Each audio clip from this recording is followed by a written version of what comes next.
ನಮಸ್ತೆ, ನಾನಿವತ್ತು ಗೋಬಿ ಮಂಚೂರಿಯನ್ ಮಾಡ್ತಾ ಇದ್ದೀನಿ. ಅದಕ್ಕೆ ಬೇಕಾಗಿರುವ ಸಾಮಗ್ರಿಗಳು: ನಾನಿಲ್ಲಿ ಗೋಬಿನ ಕಟ್ ಮಾಡಿ ಇಟ್ಕೊಂಡಿದ್ದೀನಿ. ಈ ಥರ ಚಿಕ್ಕ ಚಿಕ್ಕದಾಗಿ ಶುಂಠಿ ಬೆಳ್ಳುಳ್ಳಿ ಪೇಸ್ಟ್ ತೊಗೊಂಡಿದ್ದೀನಿ. ನಾನು ಕಾರ್ನ್ ಫ್ಲೋರ್ ಸಣ್ಣಗೆ ಕಟ್ ಮಾಡ್ಕೊಂಡಿದ್ದೀನಿ. ಬೆಳ್ಳುಳ್ಳಿ ಒಗ್ಗರಣೆಗಂತ ನಾನು ಕ್ಯಾಬೇಜ್ನ ತೊಗೊಂಡಿದ್ದೀನಿ. ನೀವು ಬೇಕಿದ್ರೆ ಸ್ಪ್ರಿಂಗ್ ಆನಿಯನ್ ಕೂಡ ತೊಗೋಬಹುದು. ಎರಡರಲ್ಲಿ ಒಂದನ್ನು ಹಾಕಿ. ಈರುಳ್ಳಿ ಮೀಡಿಯಂ ಕಟ್ ಮಾಡ್ಕೊಂಡಿದ್ದೀನಿ, ತುಂಬ ಸಣ್ಣವೂ ಇಲ್ಲ. ಕ್ಯಾಪ್ಸಿಕಮ್, ಅಕ್ಕಿ ಹಿಟ್ಟು, ಮೈದಾ. ಈಗ ವಿನಿಗರ್ ಹಾಕೊಂಡ್ಬಿಡೋಣ. ವಿನಿಗರ್ ಒಂದು ಅರ್ಧ ಟೀ ಸ್ಪೂನ್ದಷ್ಟು ಹಾಕೋತಾ ಇದ್ದೀನಿ. ವಿನಿಗರ್ನ ಸೋಯಾ ಸಾಸ್ 2 ಟೀ ಸ್ಪೂನ್ದಷ್ಟು ಹಾಕೋತೀನಿ. ಚಿಲ್ಲಿ ಸಾಸ್ ಹಾಕ್ತಾ ಇದ್ದೀನಿ. ನಾನು ಸ್ವಲ್ಪ ಖಾರ ಕಡಿಮೆ ಹಾಕ್ತಾ ಇದ್ದೀನಿ, ಅರ್ಧಕ್ಕಿಂತ ಕಡಿಮೆನೇ ಹಾಕ್ತೀನಿ. ನೀವು ಬೇಕಿದ್ರೆ ಜಾಸ್ತಿ ಹಾಕೊಳ್ಳಿ.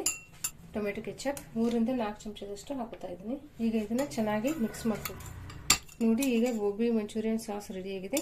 ಇಲ್ಲಿ ಸ್ವಲ್ಪ ನಾನು ನೀರನ್ನ ಬಿಸಿ ಮಾಡ್ಕೊಳ್ಳಿಕ್ಕೆ ಇಟ್ಕೊಂಡಿದ್ದೀನಿ. ಇದು ನೀರು ಕುದಿಬೇಕಿದು. ನಾವು ಒಂದು ಕುದಿ ಕುದಿಸ್ಕೊಂಡ್ಬಿಡೋಣ. ಹುಳ ಅದು ಏನಾದರೂ ಇರ್ಬೋದು ಅಂತ ಒಂದು ಕುದಿ ಕುದಿಸ್ಕೊಂಡ್ಬಿಡ್ತೀನಿ.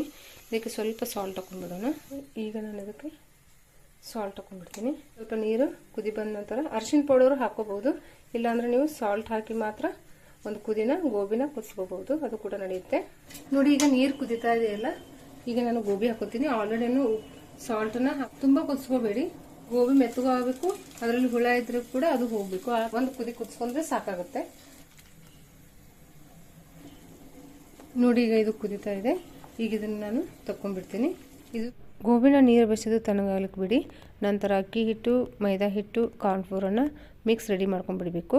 ಈಗ ನಾನು ಕಾರ್ನ್ಫ್ಲೋರ್ ತಗೋತಾ ಇದ್ದೀನಿ. ಕಾರ್ನ್ಫ್ಲೋರ್ ಮತ್ತು ಮೈದಾ ಎರಡು ಈಕ್ವಲ್ ಹಾಕೋಬೇಕಾಗುತ್ತೆ. ನಾನೀಗ ಕಾರ್ನ್ಫ್ಲೋರನ್ನು 3 ಟೀ ಸ್ಪೂನ್ದಷ್ಟು ತೊಗೊಂಡಿದ್ದೀನಿ. ಇದು ಮೈದಾನ ನಾನು ಇದು ಕೂಡ ಒಂದು 3 ಟೀ ಸ್ಪೂನ್ದಷ್ಟು. ಎರಡು ಈಕ್ವಲ್ ತೊಗೊಂಡ್ಬಿಡಿ. ಅಂದರೆ ನೀವು ಕ್ವಾಂಟಿಟಿ ಎಷ್ಟು ಮಾಡ್ಕೊಂಡಿರ್ತಾರಲ್ಲ ಅದನ್ನು ನೋಡ್ಕೊಂಡು ಮಾಡ್ಕೊಳ್ಳಿ.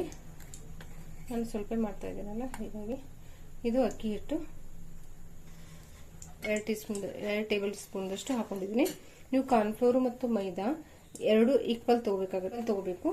ಅದಕ್ಕಿಂತ 1 ಚಮಚನ ಕಡಿಮೆ ನೀವು ಅಕ್ಕಿ ಹಿಟ್ಟನ್ನ ತಗೋಬೇಕಾಗುತ್ತೆ. ಶುಂಠಿ ಬೆಳ್ಳುಳ್ಳಿ ಪೇಸ್ಟ್, ಸ್ವಲ್ಪ ಚಿಲ್ಲಿ ಪೌಡರ್ ಹಾಕೋತೀನಿ. ಜಾಸ್ತಿ ಬೇಕಂದ್ರೆ ಹಾಕೊಳ್ಳಿ. ನಾನು ಖಾರ ತಿನ್ನೋದಿಲ್ಲ, ಹೀಗಾಗಿ ಸ್ವಲ್ಪ ಹಾಕ್ತಾ ಇದ್ದೀನಿ. ಅವರಿಗೆ ಸ್ಪೈಸಿ ಆಗಿಬಿಡುತ್ತೆ. ಮತ್ತು ನೀವು ಸಾಸ್ ಎಲ್ಲ ಹಾಕಬೇಕಲ್ಲ, ಚಿಲ್ಲಿ ಸಾಸ್ ಎಲ್ಲ. ಹೀಗಾಗಿ ಉಪ್ಪು ರುಚಿಗೆ ತಕ್ಕಷ್ಟು ಉಪ್ಪು ಹಾಕೊಂಡ್ಬಿಡಿ. ಈಗ ಮಿಕ್ಸ್ ಮಾಡ್ಕೊಂಡ್ಬಿಡೋಣ. ಮಿಕ್ಸ್ ಮಾಡ್ಕೊಳ್ಳಿ. ಮೊದಲಿಗೆ ಚೆನ್ನಾಗಿ ಎಲ್ಲ ಮಿಕ್ಸ್ ಆಗಿದೆ. ನೋಡ್ಕೊಂಡು ನೀರು ಹಾಕೊಳ್ಳಿ. ತುಂಬ ಗಟ್ಟಿನೂ ಮಾಡ್ಕೊಬೇಡಿ, ತುಂಬ ನೀರಾಗಿ ಕೂಡ ಮಾಡ್ಕೊಬೇಡಿ. ನೀವು ಚಿಲ್ಲಿನ ಜಾಸ್ತಿ ಹಾಕೊಂಡ್ರೆ ಏನಾಗುತ್ತೆ, ಸ್ವಲ್ಪ ಕಲರ್ ಬರುತ್ತೆ. ನಾನು ಸ್ವಲ್ಪ ಕಲರ್ ಇಟ್ಟಿದೆ, ಇದು ಕಡಿಮೆ ಹಾಕೋತಾ ಇದ್ದೀನಿ. ಈಗ ಗೋಬಿ ಹಾಕೊಂಡ್ಬಿಡೋಣ. ಚೆನ್ನಾಗಿ ಮಿಕ್ಸ್ ಮಾಡ್ಕೊಂಡ್ಬಿಡಿ ಎಲ್ಲಾನು. ಗೋಬಿ ಚೆನ್ನಾಗಿ ಮಿಕ್ಸ್ ಆಗಲಿದ್ದು ನೋಡಿ. ಈಗ ಇದು ಚೆನ್ನಾಗಿ ಕೋಟಿಂಗ್ ಆಗಿದೆ. ಎಣ್ಣೆ ಕೂಡ ಚೆನ್ನಾಗಿ ಕಾದಿದೆ. ಫ್ರೈ ಮಾಡ್ಕೊಂಡ್ಬಿಡೋಣ. ಈಗ ಗೋಬಿಯನ್ನು ಹಾಕೊಂಡ್ಬಿಡೋಣ. ನೋಡಿ, ಚೆನ್ನಾಗಿ ಮೀಡಿಯಂ ಫ್ಲೇಮ್ ಇಟ್ಕೊಂಡು ಫ್ರೈ ಮಾಡ್ಕೋಬೇಕು.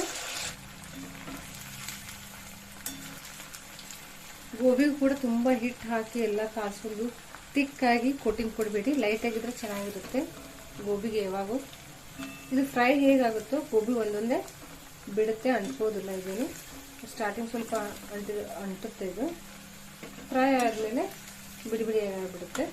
ನೀವು ಆಲ್ರೆಡಿ ಗೋಬಿನ ಒಂದು ಕುದಿನ ಕುದಿಸ್ಕೊಂಡಿರ್ತೀರ, ಒಳಗಡೆ ಏನು ಚೆನ್ನಾಗಿ ಕುದ್ದಿರುತ್ತೆ. ಇದು ಈಗ ಕೋಟಿಂಗನ್ನು ಚೆನ್ನಾಗಿ ಫ್ರೈ ಮಾಡ್ಕೋಬೇಕು ಅಷ್ಟೇ.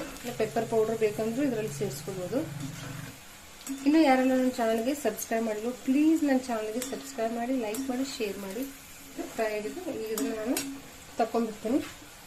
ಗೋಲ್ಡನ್ ಬ್ರೌನ್ ಆದರೆ ಸಾಕು. ನೋಡಿ, ಚೆನ್ನಾಗಿ ಫ್ರೈ ಆಗಿದೆ. ನೋಡಿ, ತುಂಬಾ ಚೆನ್ನಾಗಿ ಬಂದಿದೆ, ಕ್ರಿಸ್ಪಿಯಾಗಿ. ಈಗ ಸ್ವಲ್ಪ ಎಣ್ಣೆ ಹಾಕೊಂಡ್ಬಿಡ್ತೀನಿ ನಾನು. ಬೆಳ್ಳುಳ್ಳಿ ಹಾಕೊಂಡ್ಬಿಡಿ. ತುಂಬ ಕೆಂಪು ಮಾಡ್ಕೊಬೇಡಿ, ಸ್ವಲ್ಪ ಹಸಿ ವಾಸನೆ ಹೋಗಬೇಕು ಅಷ್ಟು ಮಾಡ್ಕೊಳ್ಳಿ. ಹೋದ್ರೆ ಸಾಕು. ಈಗ ಈರುಳ್ಳಿ ಹಾಕೊಂಡ್ಬಿಡ್ತೀನಿ. ಫ್ರೈ ಮಾಡ್ಕೊಳ್ಳಿ. ಕ್ಯಾಪ್ಸಿಕಮ್, ರುಚಿಗೆ ತಕ್ಕಷ್ಟು ಉಪ್ಪು. ಆಲ್ರೆಡಿ ನೀವು ಗೋಬಿಯಲ್ಲಿ ಕೂಡ ಉಪ್ಪನ್ನು ಹಾಕೊಂಡಿರ್ತಾರೆ. ವೆಜಿಟೇಬಲ್ಗೆ ಮಾತ್ರ ಹಾಕೊಂಡ್ಬಿಡಿ. ಅಂದರೆ ಚಿಲ್ಲಿ ಸಾಸಲ್ಲಿ ಕೂಡ ಉಪ್ಪು ಇರುತ್ತೆ, ಇಲ್ಲ ಉಪ್ಪು ಜಾಸ್ತಿ ಆಗಿರುತ್ತೆ. ಉಪ್ಪನ್ನು ನೋಡ್ಕೊಂಡು ಹಾಕೊಳ್ಳಿ. ಹಸಿ ವಾಸನೆ ಹೋಗ್ಬೇಕು, ಸ್ವಲ್ಪ ತೆಗಿ ಬಾಯಲ್ಲಿ ಕ್ರಂಚಿಯಾಗಿ ಬರಬೇಕಿದು. ಆ ರೀತಿ ಫ್ರೈ ಮಾಡ್ಕೊಳ್ಳಿ. ಕ್ಯಾಬೇಜ್ ಹಾಕೋತೀನಿ, ಸ್ವಲ್ಪ ಹಾಕೋತೀನಿ. ಮತ್ತು ಮೇಲೆ ಕೂಡ ಹಾಕೋತೀನಲ್ಲ ಗಾರ್ನಿಶ್ಗೆ. ಇದನ್ನು ಲೈಟಾಗಿ ಫ್ರೈ ಮಾಡ್ಕೋತೀನಿ. ಇದು ಕ್ಯಾಬೇಜ್ ಬದಲಾಗಿ ಸ್ಪ್ರಿಂಗ್ ಆನಿಯನ್ ಕೂಡ ಹಾಕೋಬಹುದು. ಈಗ ಸಾಸ್ ಹಾಕೊಂಡ್ಬಿಡ್ತೀನಿ, ಚೆನ್ನಾಗಿ ಮಿಕ್ಸ್ ಮಾಡ್ಕೊಳ್ಳಿ. ಈಗ ಗೋಬಿ ಹಾಕೊಂಡ್ಬಿಡ್ತೀನಿ,